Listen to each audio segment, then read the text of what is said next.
పై నిజామాబాద్ జిల్లా బీఆర్ఎస్ నేతలు గుంభనంగా ఉన్నారు. జరుగుతున్న పరిణామాలను నిశితంగా పరిశీలిస్తున్నారు. బీఆర్ఎస్ నుంచి సస్పెన్షన్, పార్టీతో పాటు ఎమ్మెల్సీ పదవికి రాజీనామా తర్వాత కవిత అడుగులు ఎటువైపు అన్న విషయాన్ని గమనిస్తున్నారు. ప్రస్తుతానికి కొత్త పార్టీ ప్రకటించకపోయినా భవిష్యత్తులో పెడితే కవితకు మెట్టినింటి జిల్లా నేతలు అండగా ఉంటారా లేదా అన్న ప్రశ్న ఇప్పుడు వస్తోంది. అధిష్టానం నిర్ణయాన్ని శిరసావహించి వ్యతిరేక గళం విప్పుతారా? బీఆర్ఎస్ నుంచి సస్పెండ్ చేయడం కవితకు కలిసి రానుందా? ఇందూరులో కవిత వెంట నడిచే గులాబీ నేతలు ఎవరు? Was the story?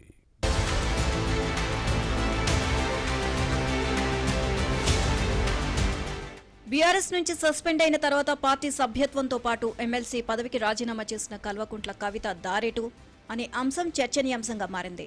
కొత్త పార్టీ ఏర్పాటుపై ప్రస్తుతం ఏ ప్రకటన చేయలేదు. తెలంగాణ జాగృతి కార్యకర్తలు చర్చించిన తర్వాత భవిష్యత్తు కార్యాచరణ ఉంటుంది అన్న అంశాన్ని ప్రస్తావించారు. కవిత వ్యవహారంపై ఈమె సొంత జిల్లా నిజామాబాద్లో రకరకాల చర్చలు సాగుతున్నాయి. వ్యవహారాలను నిశితంగా పరిశీలిస్తున్నారు. 2014లో నిజామాబాద్ ఎంపీగా ప్రాతినిధ్యం వహించినప్పుడు ఇక్కడి గులాబీ నేతలతో విభేదాలు ఉండేవి. అప్పటి సీఎం కేసీఆర్ కూతురిగా అన్ని వ్యవహారాలను నడిపించారు. ఎమ్మెల్యేలు, ఎంపీలు, ఎమ్మెల్సీలు హోదా ఏదైనా, నాయకుడు ఎవరైనా కవిత ఆజ్ఞ లేనిదే కాలు ముందుకు వేయలేని పరిస్థితి ఉండేది.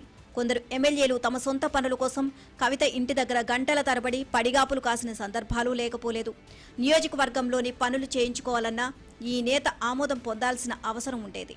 అప్పట్లో ఇలా అణిచివేతకు గురైన నాయకులు ఆ తర్వాత 2019 లోక్సభ ఎన్నికల్లో పట్టుబట్టి మరీ కవితను ఓడించారు. తన పరాజయానికి నిజామాబాద్ జిల్లా ఎమ్మెల్యేలు కారణమని చెప్పిన సందర్భాలు ఉన్నాయి.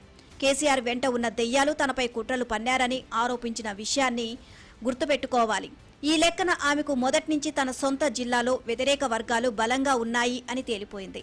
అయితే తన కూతురు కవితను వెనకేసుకొచ్చిన కేసీఆర్ స్థానిక సంస్థల కోటాలో ఎమ్మెల్సీగా అవకాశం కల్పించడంతో అప్పటి నుంచి ఇప్పటి వరకు పదవిలో కొనసాగారు. ఎమ్మెల్సీ పదవి ఇచ్చిన తర్వాత నిజామాబాద్ జిల్లా రాజకీయాల్లో మళ్లీ యాక్టివ్ అయ్యారు కవిత.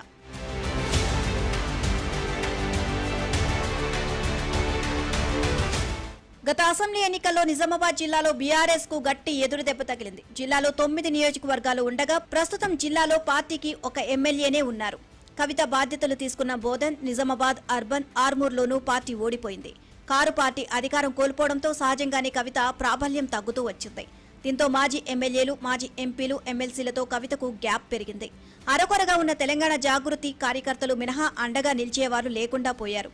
పైగా కవిత బీఆర్ఎస్ కు వ్యతిరేకంగా గొంతెత్తిన నాటి నుంచి మరింత ఒంటరిగా మారారు. నిజామాబాద్ పర్యటనకు వచ్చిన ప్రతిసారి ఏ ఒక్క గులాబీ నేత కూడా ఆమెను కలిసే ప్రయత్నం చేయలేదు. పైగా ఇటీవల ఏకంగా హరీష్ రావు, సంతోష్ రావును టార్గెట్ చేయడంతో గులాబీ నేతలు రగిలిపోతున్నారు.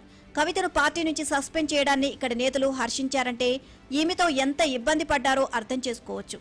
కవిత పార్టీకి నష్టం కలిగించారు అన్న వాదనలు ఉన్నాయి.